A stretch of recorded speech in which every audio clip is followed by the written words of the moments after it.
bienvenidos al culto de Casa Iglesia Yepla Macaracuay. Quiero compartir con ustedes un versículo del libro de Mateo, capítulo 28, versículos 19 y 20. Por tanto, id y haced discípulos a todas las naciones, bautizándolos en el nombre del Padre, y del Hijo, y del Espíritu Santo, enseñándoles que guarden todas las cosas que os he mandado. Y he aquí, yo estoy con vosotros todos los días hasta el fin del mundo. Amén. Oremos. Amado Padre Celestial, nos ponemos en tu presencia, Señor, para darte las gracias por este nuevo día, en el cual nos podemos reunir una vez más para alabarte, para glorificarte y bendecirte. Te damos las gracias, Padre, por tus bendiciones, por las misericordias que tú renuevas cada día. Gracias porque a pesar de toda situación de dificultad, tú siempre estás allí con nosotros y nos dices en tu palabra que tú eres Jehová nuestro Dios, que nos tomas de la mano y nos dices: no temas, yo te ayudo, porque tú eres nuestra roca, tú eres nuestra fortaleza, nuestro castillo, y bajo tus alas estaremos siempre seguros. Señor, te pido que tengas misericordia de todas aquellas personas que se encuentran en situación de necesidad, que se encuentran enfermos, que están desempleados. Te pido, Señor, que los sanes, que les des tu sustento, que les des la provisión, que los guardes y los protejas en todo momento, Padre.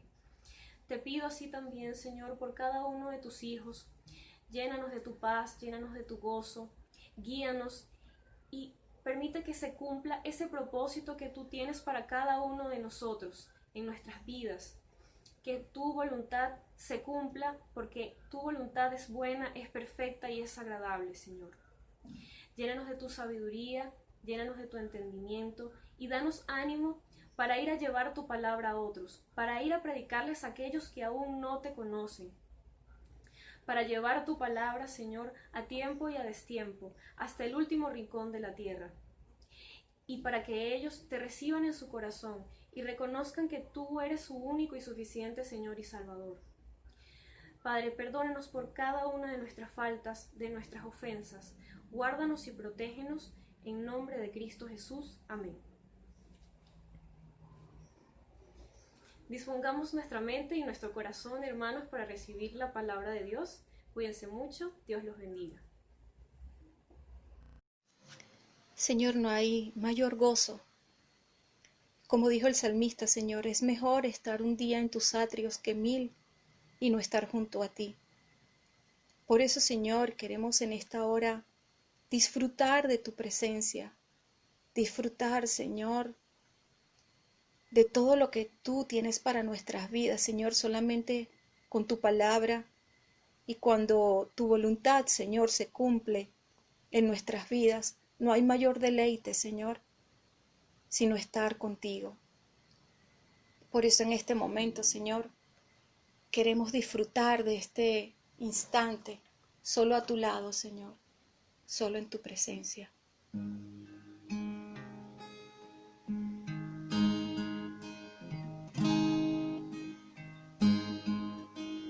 Todo lo que quiero hacer es disfrutar tu presencia. Vine corriendo porque te necesito.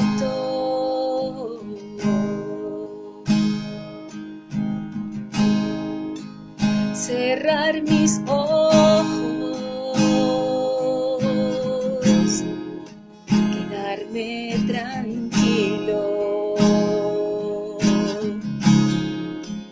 y esperar por tu presencia.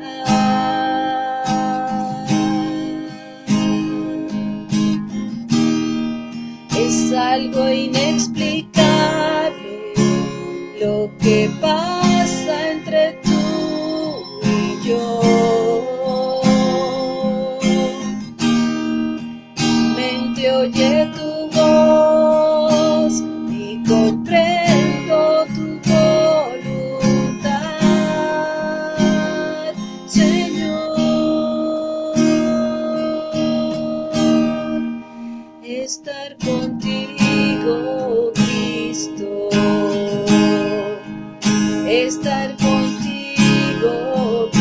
Cristo. Estar contigo, Cristo. Estar contigo, Cristo. Estar contigo, Cristo. Estar contigo, Cristo. Estar contigo, Cristo. Estar contigo, Cristo.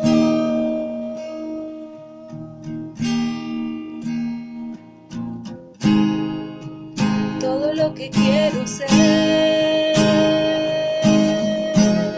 es disfrutar tu presencia, Señor. Vine corriendo porque te necesito.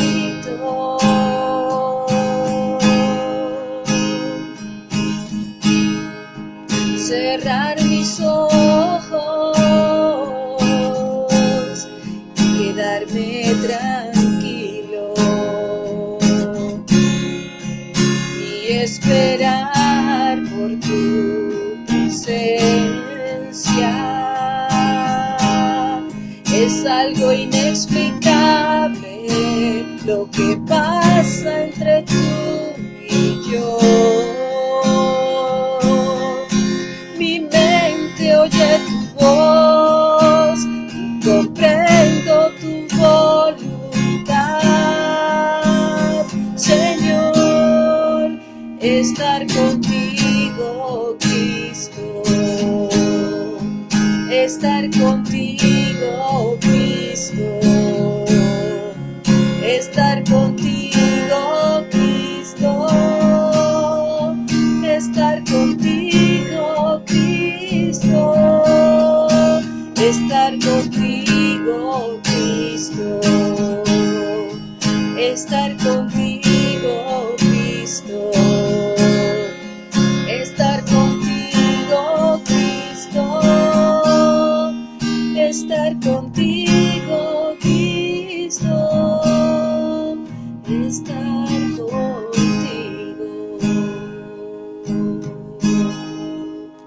El libro de Ruth es un libro bastante humano, bastante hermoso, porque su historia es una galería de todas las distintas emociones humanas que podemos mostrar. Es un ascenso progresivo desde el pozo hasta la cima, ¿okay? Donde Dios nos va a pasar por un proceso bastante fuerte, donde vemos una galería de todas las emociones. Vemos desde miedo, vemos desde sufrimiento, vemos desde desesperanza hasta llegar finalmente a la redención total, donde es una alegría. Entonces todo ese proceso se va desarrollando de forma muy simétrica en este libro de 4 capítulos, y la semana pasada habíamos llegado al punto medio de la historia, donde las cosas no están tan bien, pero tampoco están tan mal. Para volvernos a poner en contexto, recordemos que Ruth y Noemí eran dos viudas que no tenían ninguna esperanza de salir adelante por sí solas, no tenían hijos que pudieran trabajar en el campo.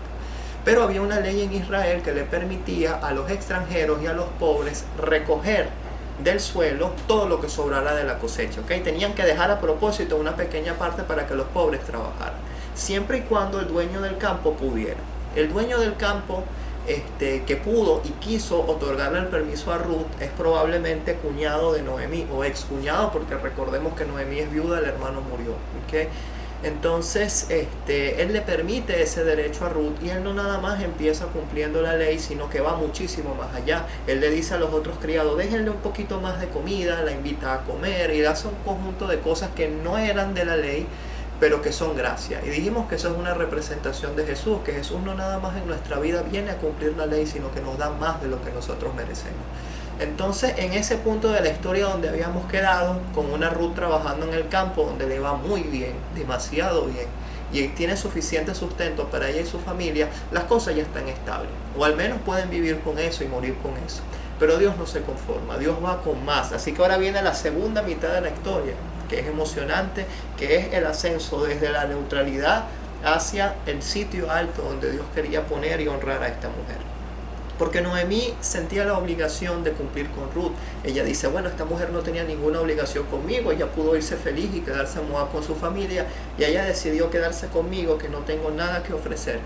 Trabajó para sustentarme, entonces yo tengo la obligación de hacer algo bueno por esta muchacha. Ese era el corazón de Noemí. Y además en una cultura casamentera como la época, entonces ya la cabeza de Noemí, cuyo rol social es justamente ese, a rejuntar a los solteros, ella estaba pensando, ¿cómo hago para que Ruth sea redimida, para que Ruth tenga algo más en su vida?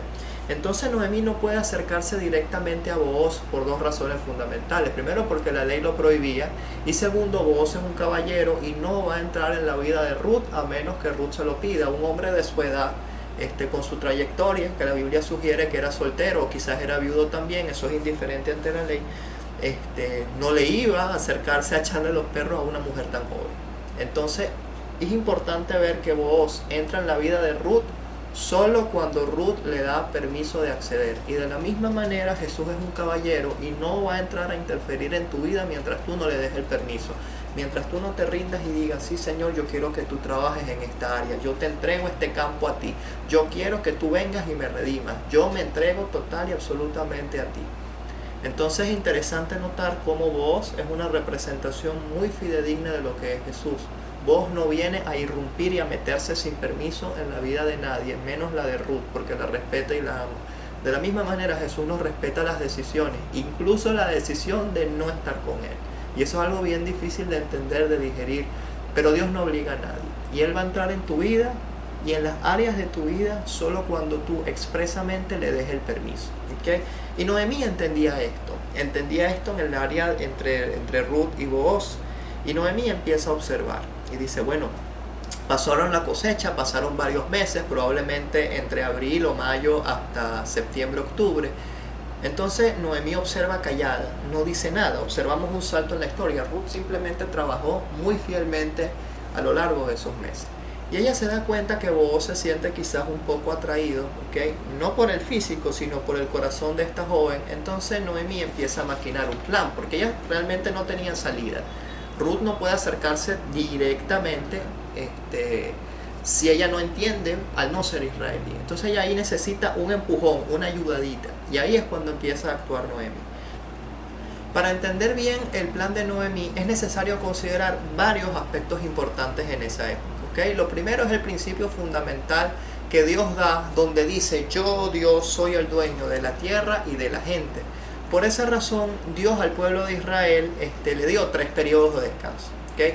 Primero, el día de descanso, que es el sábado, donde nadie podía trabajar ni hacer nada, ningún trabajo forzado. El segundo es el año sabático, que así como una vez a la semana se descansa, entonces existe un año donde la tierra va a reposar cada 7 años. En ese año sabático no se cultiva, no se trabaja, y eso es una práctica agrícola muy buena porque le permite a la tierra reposar y después volver a seguir siendo productiva. Evita la sobreexplotación de los suelos y le da a la naturaleza la oportunidad de regenerar lo que se perdió. Entonces de esa manera el impacto humano sobre la tierra no era tan violento y le permitía a la tierra dar mejores frutos. Ese también era un propósito. Entonces son leyes de protección que Dios les daba al pueblo local a nivel económico y también otra a nivel social, que ahora me voy a meter en lo que se llama el año de jubileo. ¿Okay? Así como existe el año sabático, cada 7 años sabáticos, es decir, en el año número 50, se declaraba el año de jubileo, donde todas las tierras eran devueltas a sus dueños originales y todos los esclavos eran liberados. Y esto se celebraba junto al día de la expiación. Por supuesto, esto es una representación de lo que viene a ser Cristo en nuestras vidas, ¿okay? Nos libera. Ya no hay esclavos, ya no hay deudas, ya no hay cautividad. Todas las deudas fueron pagadas y perdonadas en Jesús. Entonces eso representaba históricamente ese año de jubileo siglos antes de que Cristo viniera al mundo, ¿okay? Y este año de jubileo era una herramienta de protección de Dios al pueblo para evitar que una cúpula acumulara tierras y viviera una gran población en esclavitud y en opresión. En otras palabras, evitar terratenientes y cosas por el estilo. Entonces, gran parte de esta ley no se cumplió y eso genera muchos problemas sociales en el tiempo de los reyes, porque llega una cúpula corrupta y termina habiendo una revolución que divide el reino en dos, en gran parte por la pobreza del pueblo, porque no se cumplió el año de jubileo. Pero eso lo vamos a ver más adelante cuando hablemos del régimen de los reyes, ¿okay? Después de que termine la historia de Ruth, que entramos en esa nueva etapa histórica. Pero ¿por qué es importante saber acerca del año de jubileo? Porque Ruth probablemente era dueña de una tierra. Recordemos de que ella, antes de emigrar, su familia y ella se cree que eran gente de dinero, gente de poder. Entonces hay dos posibilidades. Primero, Ruth tenía la tierra, pero si la vendía a alguien extranjero, ella perdía ese derecho hasta que llegara ese año de jubileo. Recordemos que el libro de Ruth no tiene una fecha específica, no sabemos qué tan lejos estaba ese año de jubileo. Entonces, en el peor de los casos, implicaba para Noemí, al vender esa tierra, esperar unos 50 años para después volverla a recibir. Entonces, bueno, cuando llegue el año de jubileo, seguramente ella ya estará de jubileo con el Señor. Ya una señora mayor, no le quedan muchos años de vida. Entonces no era una opción muy buena para ella, porque eso es pan para hoy, hambre para mañana. Entonces ella necesitaba un pariente redentor que le comprara esa tierra, y de esa forma beneficiarse ella y también beneficiar a Ruth. Y aquí entramos a la otra parte, donde existen otras dos leyes que tenemos que considerar. Existía una ley de redención, donde dice que el pariente más cercano, llámese hermano mayor, llámese segundo hermano, llámese primo, dependiendo de quién sea, del difunto, tiene el derecho, e incluso a veces se veía como la obligación, de comprar esa tierra para que la cosa quede en familia y no venderla a alguien externo, porque si lo vendemos a alguien externo, recordemos, tenemos que esperar 50 años a que llegue el jubileo. La tierra va a volver a ser de nosotros dentro de 50 años, pero no es una opción viable si eres de edad avanzada, como el caso de Noemí. Entonces era muy bueno tener a un pariente que te redimiera la tierra. Además, junto a eso está la ley del levirato. La ley de redención está en Levítico 25, del 25 al 28, si la quieren leer a detalle. Y la del levirato está en Deuteronomio 25, del 5 al 10. Donde esta ley del levirato dice que el pariente más cercano puede casarse con la viuda que quede del difunto, siempre y cuando no haya tenido un heredero primogénito que pase a administrar esas tierras después, que era exactamente el caso de Ruth. Y bueno, los historiadores creen que o Booz era muy amante de la ley y quería cumplir estas dos leyes, o que por cuestiones de costumbre ambas leyes habían quedado ligadas. Es decir, si yo voy a comprar la tierra que voy a redimir, voy a tenerme que casar con la viuda que haya para darle hijos y que perpetrar el nombre del muerto, perpetrar el nombre del fallecido, ¿okay? Eso era un orden social muy importante de hacer en Israel. Entonces, el pariente más cercano o el pariente redentor es aquel que va a sacar de la pobreza, es aquel que es la esperanza de los que no tienen nada. Era la esperanza de Noemí y de Ruth. Necesitaban urgentemente un pariente cercano. El pariente cercano que tienen es Booz, pero como dije anteriormente, no pueden atacar directo porque la ley no lo permitía. Entonces era bastante frustrante quizás para Noemí, sobre todo, que es la que sabe las leyes. Ruth es extranjera, no tiene ni idea de esto. Pero para Noemí dirá, cónchale, aquí tengo la oportunidad de salir adelante y de sacar a mi nuera adelante, hacer algo bueno por ella, y simplemente las leyes sociales no me lo permiten, los prejuicios de la gente no me lo permiten, y era una injusticia. Dios va por encima de eso y le da la sabiduría a Noemí de hacer un plan. ¿Okay? ¿Y cuál es el plan? Prácticamente lo que vamos a leer en el capítulo 3 y el capítulo 4, ¿okay? Que vamos a ir explicando poco a poco. Así que vamos a proseguir en el libro de Ruth. ¿Okay? Recordemos que estos eran tiempos turbulentos, eran tiempos de hambre, eran tiempos de desolación, y nosotros estamos en el punto medio del libro donde vamos a pasar a la redención máxima y absoluta. ¿Okay?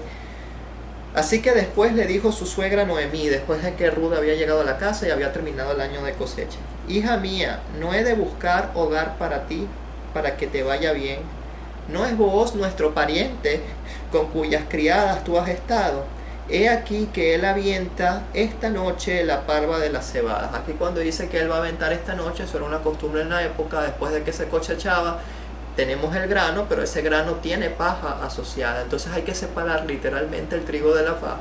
Y eso se aventaba al aire, como dice el verbo, el aventamiento. Y el viento hacía que se llevara los desechos sólidos que no tenían que estar en el alimento. Entonces prácticamente los agricultores se reunían con todo el grano a lanzarlo por los aires, y eso era un ritual de cosecha. Más que un ritual, era una práctica agrícola que tenían que hacer, ¿okay? Y también era una fiesta social.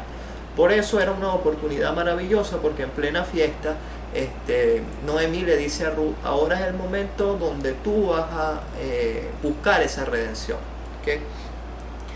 Te lavarás pues y te ungirás, y vistiéndote tus mejores vestidos, irás a la era. La era era prácticamente un terreno plano donde se hacía el aventamiento, ¿ok? Que solía estar en lugares altos o bajos, donde pegara bastante viento, porque todos tienen que convenir que haya viento para poder hacer esa separación. Entonces como que le diga, vete a una terraza, ¿ok?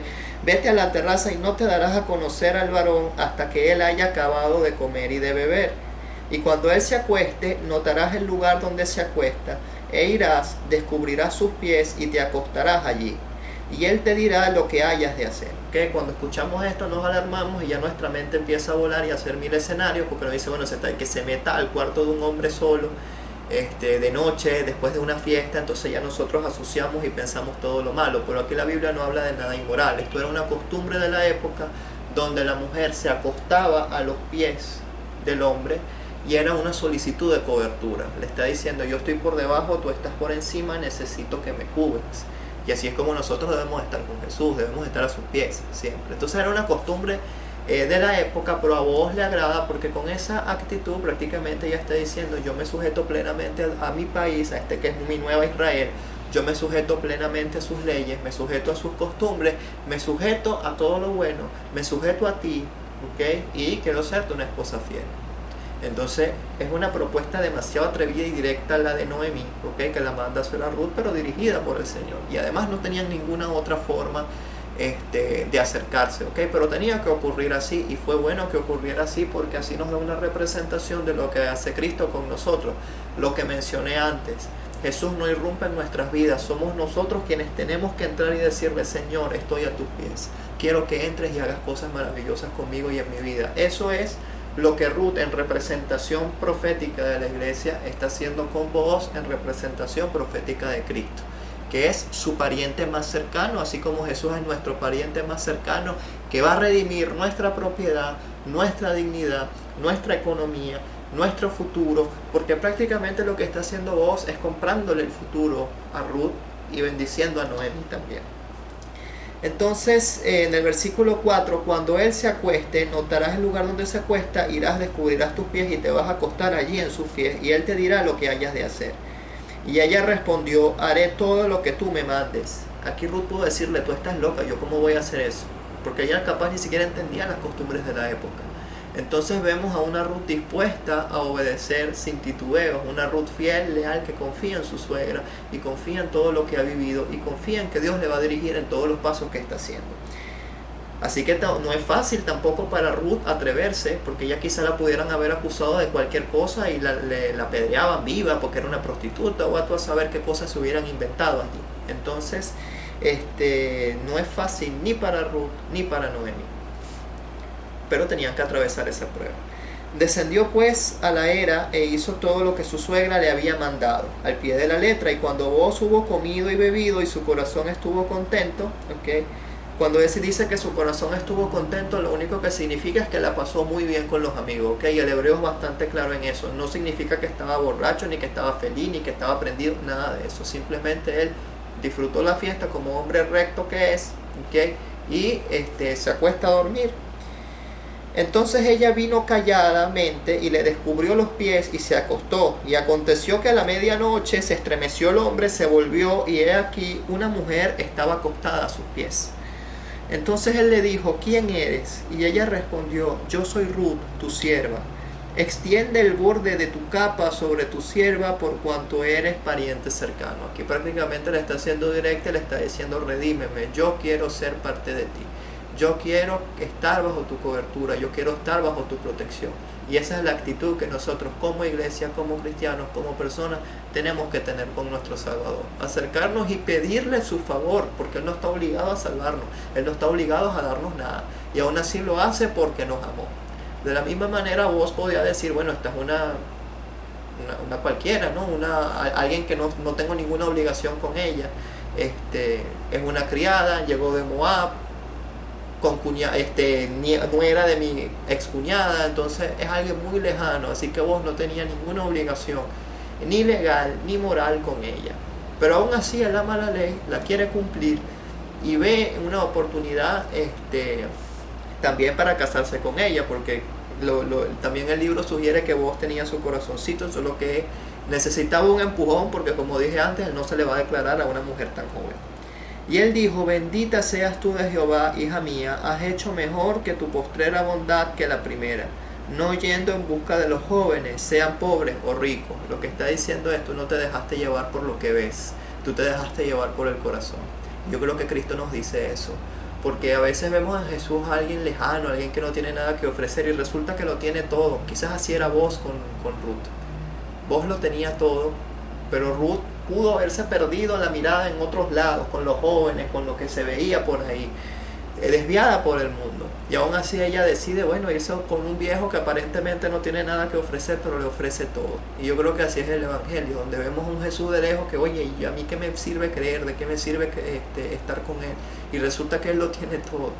Entonces hay que saber ver más allá de lo físico, más allá de lo social, más allá de lo cultural. Y Ruth supo verlo, y por eso vos la bendice, y dice en el versículo 11: ahora pues no temas, hija mía, yo haré contigo lo que tú digas, pues toda la gente de mi pueblo sabe que eres mujer virtuosa. Ella no era cualquier loca, ella había trabajado, ella se había ganado el favor de la gente, ella era una mujer estudiada, era una mujer trabajadora, era una mujer que echa para adelante, y simplemente por su condición social, simplemente por su condición económica, se le estaba cerrando las puertas a pertenecer a la familia de Dios.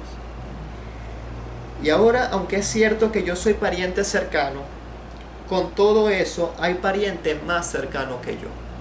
Así que había un problema, había alguien que se estaba interfiriendo o que podía interferir con esa unión que Dios estaba haciendo. Y pasa aquí la noche, y cuando sea de día, si Él te redimiere, bien, redímete. Mas si Él no te quisiere redimir, yo te redimiré. Vive Jehová. Este vive Jehová es un mandamiento vinculante. Vinculante quiere decir de obligatorio cumplimiento. Así que Él le estaba diciendo la palabra donde dice: mira, yo te quiero redimir, yo quiero.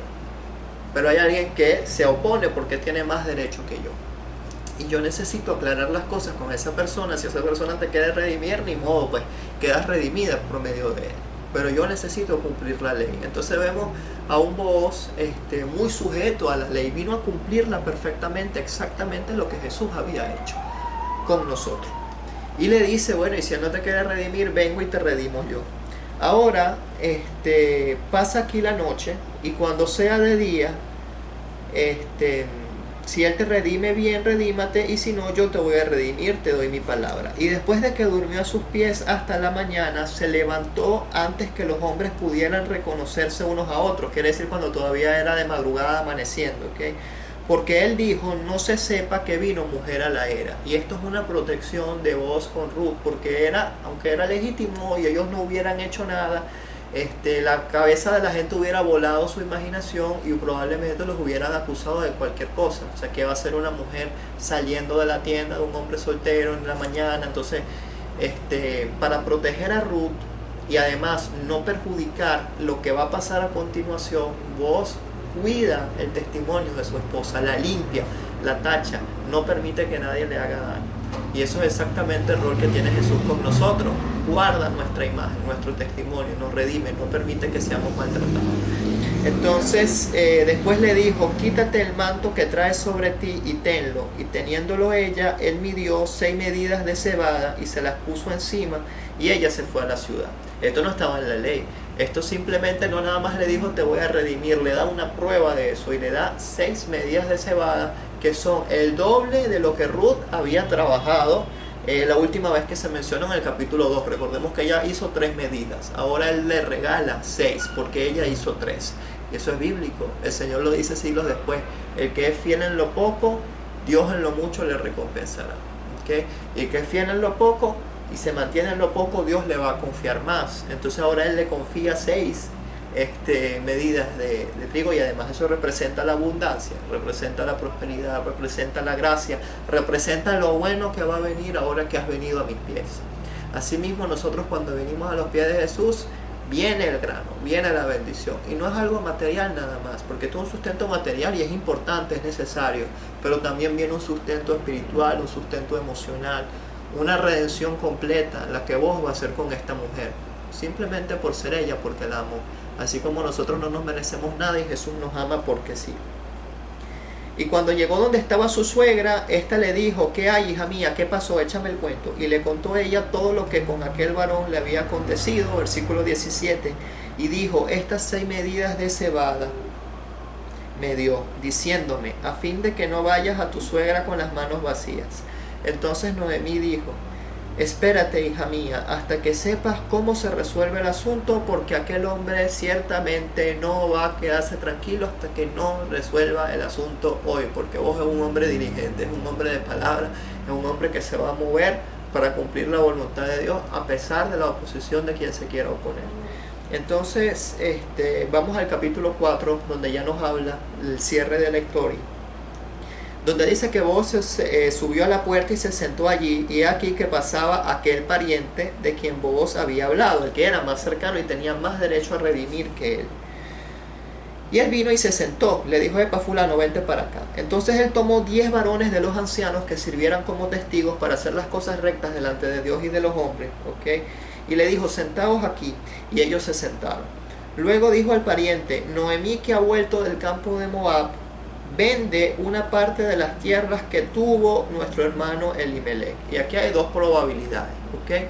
Noemí era dueña de la tierra y tenía la oportunidad de venderla, pero como no había nadie cercano a quien venderla directamente, aparte de estos 2 parientes, ella la tenía que vender a un extranjero y esperar los 50 años del año de jubileo o los años que faltara para ella volver a recibir la tierra, ¿ok? Esa era una opción o una probabilidad. La otra opción es que Noemí, aunque vendió su tierra antes de irse del país, ahora la ley le da el derecho de volverla a adquirir. Entonces Noemí tiene el derecho, pero no tiene la plata de volver a comprar la tierra que vendió el marido 10 años atrás.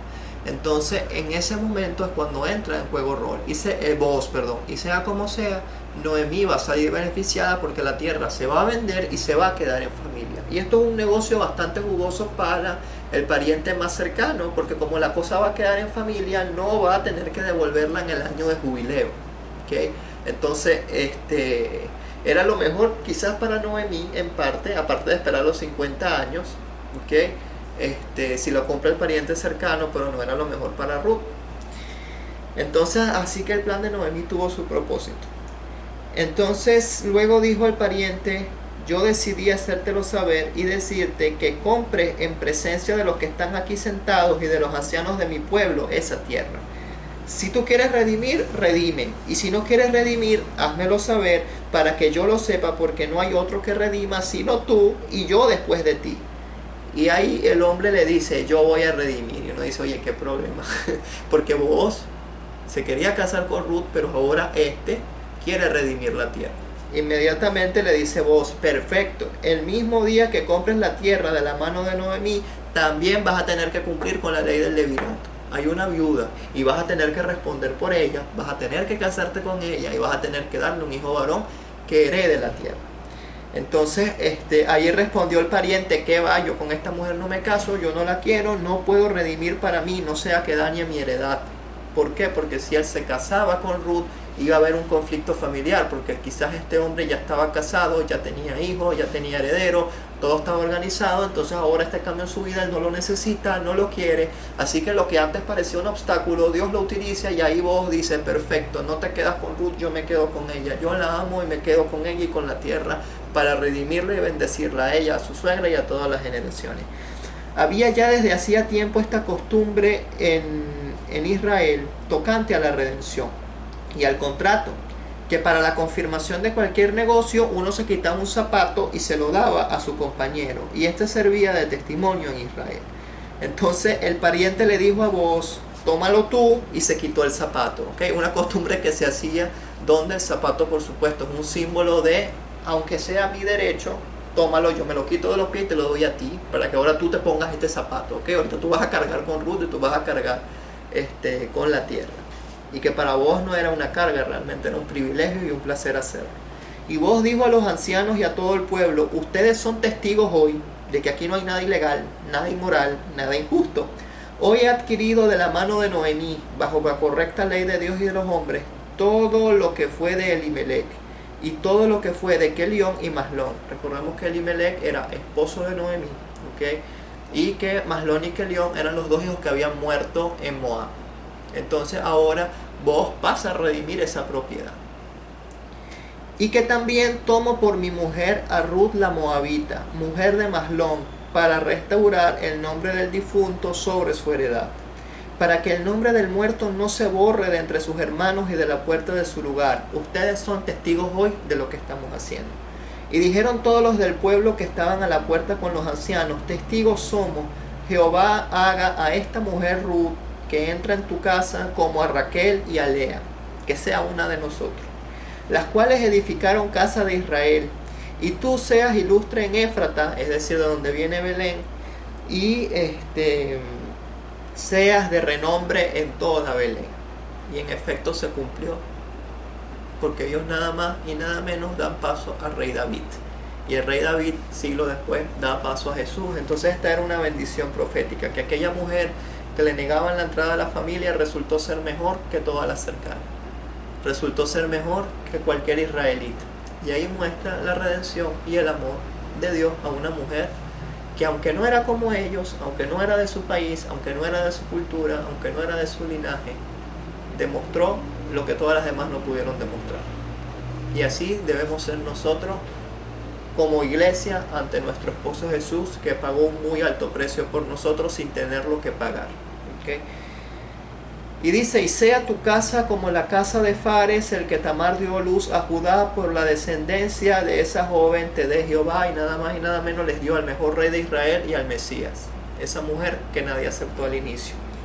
Boaz pues tomó a Ruth, y ella fue su mujer, y se llegó a ella, y Jehová le dio que concibiese, y dio a luz un hijo. Y las mujeres le decían a Noemí, bendito sea Jehová, que hizo que no te faltara hoy pariente, cuyo nombre será celebrado en Israel, el cual será restaurador de tu alma. Y esto es una palabra profética de Jesús. Esto fue escrito más de 1000 años antes de que Cristo viniera. Y le dijeron en la cara a Noemí, lo que tú hiciste, tu fidelidad, tu perseverancia y la descendencia que te va a dar Ruth, por medio de esa obra que tú has hecho delante de Dios, va a venir aquel que va a redimir tu alma. Aquí ya estaba profetizada la llegada de Jesús, así que no nos queda ninguna duda de que Jesús es el Hijo de Dios, es el Mesías. ¿Okay? Porque dice, el cual será restaurador de tu alma y sustentador de tu vejez, pues tu nuera que te ama lo ha dado a luz, y ella es de más valor para ti que 7 hijos. Esa mujer que nadie quiso tuvo más valor que 7 hijos. No nada más para Noemí, no nada más para Israel, para el mundo entero. Agradecemos la lealtad y la fidelidad de esta mujer. Y vemos que lo único que hizo fue obedecer, ser fiel, hacer en su parcelita lo que tenía. A veces decimos, bueno, yo no tengo nada, ¿qué voy a hacer? Trabaja con lo que tienes. Lo que ella tenía era el trigo que le dejaban de limosna en el piso. Ella no se quejó, no se sentó a exigir derechos, no hizo huelga. Simplemente, tengo esto, me pongo, trabajo, echo para adelante, y Dios va a recompensarme. Si le da la gana de recompensarme, si no le da la gana, sigue siendo Dios y yo lo acepto. Esa era la actitud de Ruth. Una actitud valiente, una actitud que muchas veces nosotros deberíamos tener. Y vemos hasta dónde llegó ese corazón trabajador, ese corazón dispuesto de esa muchacha. Y tomando a Noemí el hijo, lo puso en su regazo, y fue su aya, o su nana, su niñera, y le dieron nombre a las vecinas, diciendo, le ha nacido un hijo a Noemí, y lo llamaron Obed. Y este Obed es nada más y nada menos el padre de Isaí, e Isaí fue el padre de David.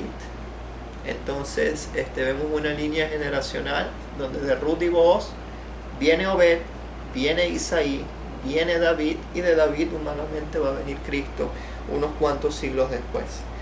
Así que estas son las generaciones de Fares. Fares engendró a Hezrón, Hezrón engendró a Ram, Ram engendró a Aminabat, Aminabat engendró a Nazón, Nazón engendró a Salmón, Salmón a Booz, y Booz engendró a Obed, Obed engendró a Isaí, e Isaí engendró a David. Y aquí termina el libro de Ruth. Y vemos una historia maravillosa donde al final, tal cual cuento de hadas, aunque es una historia real, todo el mundo termina feliz. Noemí no tenía nada y termina con la tierra redimida. ¿Okay? La propia tierra queda en familia, no se tuvo que vender a nadie externo, así que no había que esperar los años de jubileo para recuperarla, así que todo queda en familia. Una mujer que no era nadie como Ruth fue incorporada en la línea mesiánica, nada más y nada menos, y nos da un ejemplo de que todos aquellos que están dispuestos a trabajar y a ceder van a llegar lejos, porque Dios está con ellos y Dios los va a prosperar en lo que sea que hagan con las herramientas que tienen a mano. Y por supuesto a Booz, si era un hombre soltero, no le cayó mal hacer nada de esto. ¿Okay? Entonces vemos una historia de redención maravillosa donde Jesús es nuestro pariente cercano, donde nosotros somos Ruth y no tenemos nada ni nadie. Y otra cosa interesante entre Ruth y Booz es que era la reconexión de lo que se había perdido. ¿Okay? Ruth era moabita, la gente de Moab era descendiente de Lot, y Lot y Abraham se habían separado en Génesis 13. Así que este matrimonio es una reconexión, así como Abraham se separó de Lot, pasaron generaciones, se forma Israel, se forma Moab. Ahora todo lo que estaba separado por medio de este matrimonio y de esta redención vuelve a unirse. De la misma manera como nosotros estábamos separados de Dios y nos volvemos a unir a Él, de la misma manera en la que la humanidad se ha separado por razas, se ha separado por clases sociales, se ha separado por ideologías, todos somos uno en Jesús.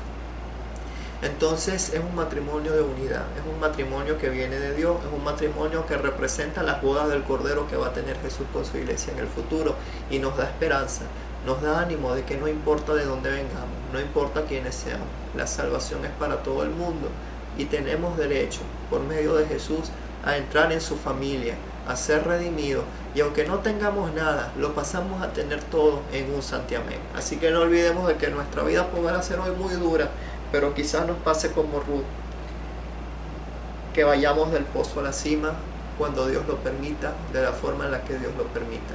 Así que en cualquier punto de tu vida que estés arriba, estés abajo, estés en la mitad y más o menos, hay salvación, hay redención, hay oportunidad para ti, que es en Cristo Jesús, nuestro pariente cercano, que cumple la ley, que nos ha salvado del pecado, que nos ha redimido, nos ha liberado y además nos regala por gracia muchísimo más de lo que nosotros merecemos.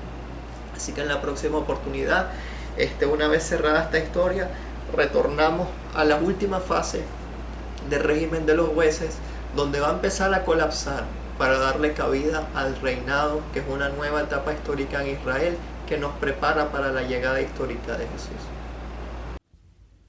Dios les bendiga, hermanos. Le damos gracias al Señor por la palabra y la alabanza dada al día de hoy. Les voy a leer un poquito de Segunda de Tesalonicenses del 13 al 17 y la palabra dice así: pero nosotros debemos dar siempre gracias a Dios respecto a vosotros, hermanos amados por el Señor, de que Dios os haya escogido desde el principio para salvación, mediante la santificación por el Espíritu y la fe en la verdad, a lo cual os llamo mediante nuestro Evangelio para alcanzar la gloria de nuestro Señor Jesucristo. Así que, hermanos, estad firmes y retened la doctrina que habéis aprendido, sea por palabra o por carta nuestra. Y el mismo Jesucristo, Señor nuestro y Dios nuestro Padre, el cual nos amó y nos dio consolación eterna y buena esperanza por gracia, conforte vuestros corazones y os confirme en toda buena palabra y obra. Amado Padre, hoy te damos gracias, Señor, por mantenernos unidos a pesar de la distancia. Gracias, Señor, por estar atento y por estar siempre a nuestro lado, por ser siempre el centro de nuestro hogar, por mantener firme nuestra fe. Gracias, Señor. Gracias por ser tú siempre el velador de nuestras necesidades, porque a pesar de todo no nos ha faltado el pan de cada día. Gracias, Señor, por dar sanidad a aquellos que los necesitan. Gracias por dar fortaleza, por dar fe, por darnos ánimo, Señor, en momentos de angustia, en momentos de decaimiento, Padre. Gracias por ser tú nuestra fortaleza, por ser nuestro gran amparo, por ser nuestro principio y nuestro fin. Tú, Padre, todo lo puedes y todo lo ves y siempre estás pendiente de tus hijos. Jamás nos abandonas porque hemos sido amados por gracia. Gracias por tu misericordia, Padre, porque a pesar de que muchos te hemos fallado, tú sigues allí perdonándonos y dándonos fortaleza, Padre, en cada momento de nuestras vidas. Gracias, Señor, por la palabra dada el día de hoy. Gracias por cuidar y fortalecer a cada uno de mis hermanos. Gracias, Señor, por cubrir a esta nación, Padre. Gracias por ser nuestra fortaleza. Gracias, Señor, por velar por nosotros y cubrirnos siempre de tu palabra, Padre. Eres hermoso, te damos toda la alabanza, toda la gloria, Padre celestial. Tú, Señor, eres el único al que seguimos y estamos dispuestos a aprender, a sobrellevar cada circunstancia, Señor, porque sabemos que estamos confiados, estamos contigo y tú no nos das, Señor, ningún tropiezo, tú no nos das ninguna meta que no podamos superar. Tú sabes lo fuerte que somos, lo valiente que somos y todo lo que podemos subsistir, lo que podemos alcanzar, Padre. Gracias te damos, Señor. En ti seguiremos confiando y contigo seguiremos en todo lo que resta de nuestro camino, Padre.